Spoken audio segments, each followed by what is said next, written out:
విశ్వాసంలో దేవుని మాటలు ఉన్నాయి. ఆ మాటలు శివుని కొండ మీద పెట్టి దావీదు గారు ఆరాధించారు.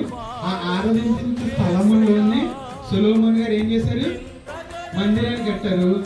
ఆ మందిరము ద్వారా అనేక మంది రక్షింపబడ్డారు.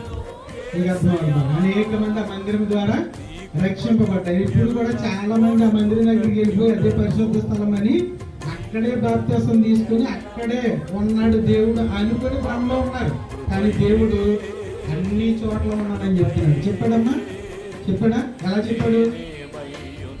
ఎలా చెప్పాడు? పాస్టర్ గారికి చెప్పాడు. మరి ఎలా చెప్పాడు చెప్పండి?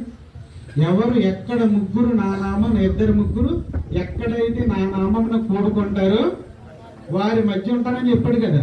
మరి మాట్లాడరు. అక్కడ ఉంటానన్నాడా మన మధ్య ఉంటానన్నాడా?